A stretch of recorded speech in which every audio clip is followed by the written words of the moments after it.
made an announcement that they're considering a proposal to head off potentially millions of more home foreclosures by using federal funds to buy up at-risk loans and apparently refinance them. It's one of several proposals that the White House is looking at. I would urge the new President of the United States not to allow the federal government to purchase toxic assets.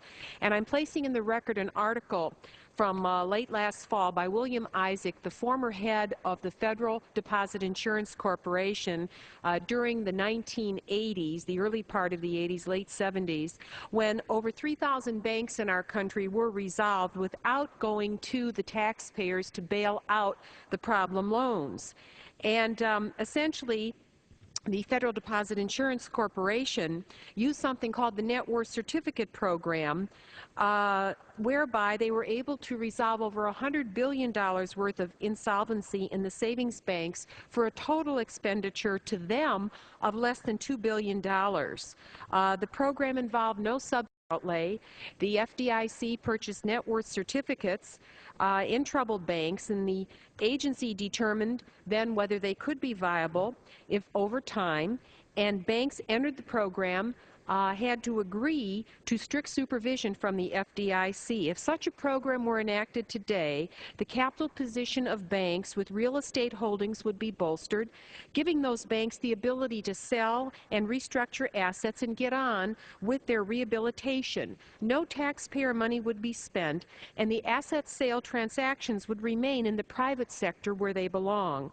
The banks do not need taxpayer money to carry their loans. They need for the FDIC, time-tested in what it has done in the past, to use proper accounting and regulatory policies that will give them time to work through all of these problem loans.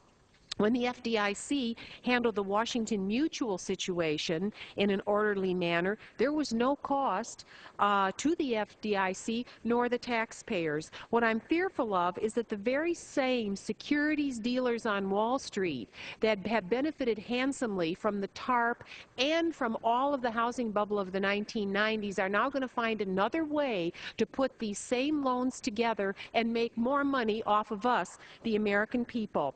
And you know, they're so powerful, they even sit on the New York Federal Reserve board up there in New York City, primary dealers whose names you will recognize: Goldman Sachs, JP Morgan, HSBC.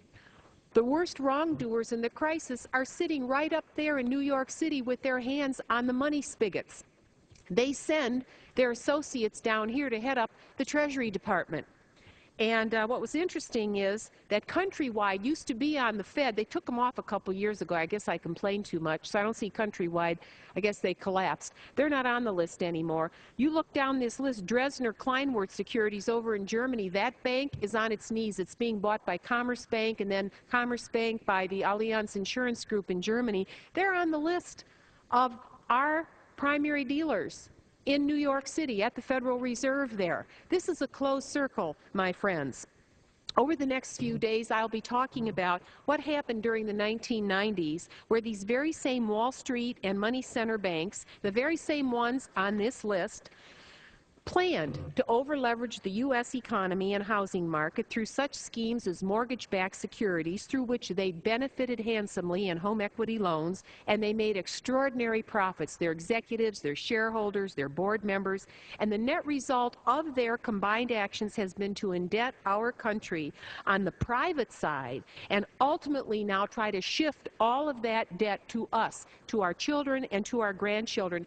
And they sit on the board of the Federal Reserve Board up in New York, the 10 or 15 primary dealers, the very same ones that did all of this damage. These same institutions lobbied all during the 1990s and in this decade to change federal laws that aided and abetted their plan. In 1994, the Regal-Neal Interstate Banking and Branching Act that hastened all these mergers that made them bigger. And then in 93 and 94, changing the rules over at the Department of Housing and Urban Development to allow home builders like Countrywide to approve their own loans. They changed the underwriting and appraisal standards.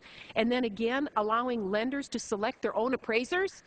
back in the early 1990s, and then in 1995 changed the Securities Litigation Act here, and finally the Graham-Leach-Bliley Act overturned in '99. Mr. Speaker, or Madam Speaker, I have to tell you, the American people will begin to see how the pieces of this puzzle fit together, and they all lead back to the Wall Street and mega center banks. I yield back my remaining time.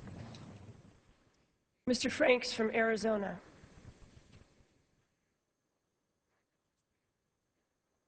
Mr. Holt from New Jersey.